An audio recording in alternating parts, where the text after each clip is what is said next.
I received a call today from the President of the United States at a little after noontime from Air Force One, and I've also spoken to White House Chief of Staff Kelly to ensure we have clarity as to the days ahead. What is most important is to ensure an orderly and smooth transition during a time that the country continues to face significant policy and national security challenges. As such, effective at the end of the day, I'm delegating all responsibilities of the Office of the Secretary to Deputy Secretary of State Sullivan. My commission as Secretary of State will terminate at midnight, March the 31st.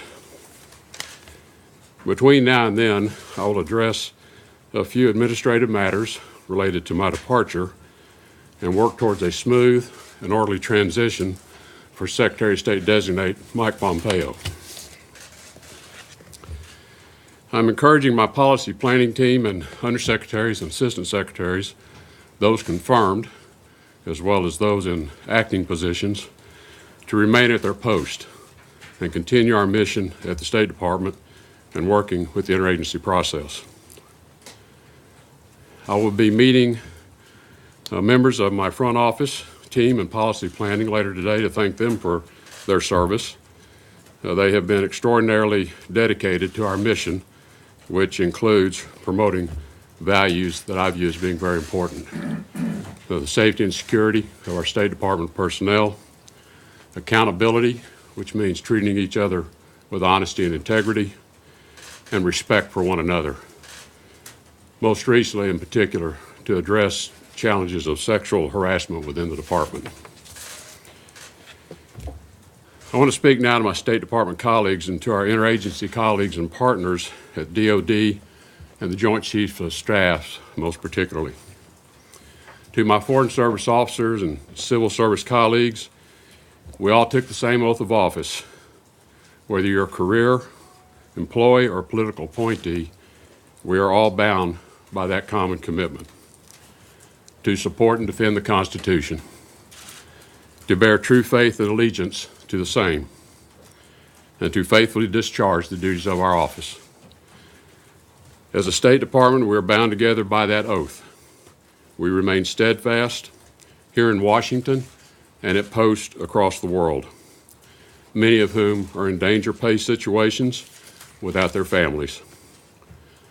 The world needs selfless leaders like these, ready to work with long-standing allies, new emerging partners and allies, who now, many are struggling as democracies, and in some cases are dealing with human tragedy, crisis of natural disasters, literally crawling themselves out of those circumstances. These are experiences that no lecture hall in an academic environment or at a think tank can teach you. Only by people going to the front lines to serve can they develop this kind of talent. To the men and women in uniform, I'm told for the first time in most people's memory, the Department of State and Department of Defense have a close working relationship where we all agree the U.S. leadership starts with diplomacy. The men and women in uniform at the Department of Defense, under the leadership of Secretary Mattis and General Dunford, protect us as Americans and our way of life daily, at home and abroad. As an all-volunteer military, they do it for love of country, they do it for you, and they do it for me, and for no other reason. As Americans, we are all eternally grateful to each of them, and we honor their sacrifices. The rewarding part of having leadership and partnerships in place is that you can actually get some things done. And I want to give recognition to the State Department and our partners for a few of their accomplishments under this administration.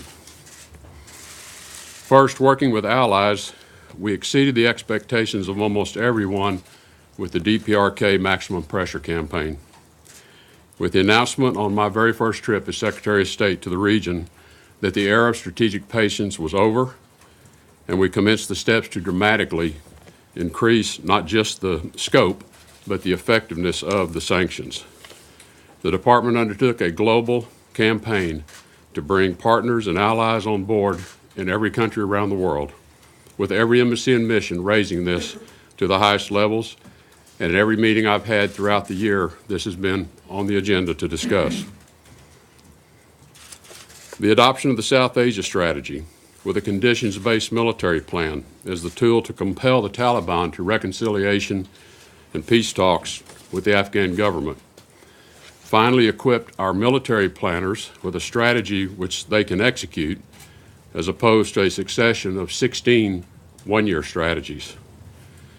This clear military commitment attracted the support of allies broadly and equipped our diplomats with a whole new level of certainty around how to prepare for the peace talks and achieve the final objectives. In other areas, while progress has been made, much work remains. In Syria, we did achieve important ceasefires and stabilizations, which we know has saved thousands of lives. There's more to be done in Syria, particularly with respect to achieving the peace, as well as stabilizing Iraq and seeing a healthy government installed, and more broadly in the entire global campaign to defeat ISIS. Nothing is possible without allies and partners, though.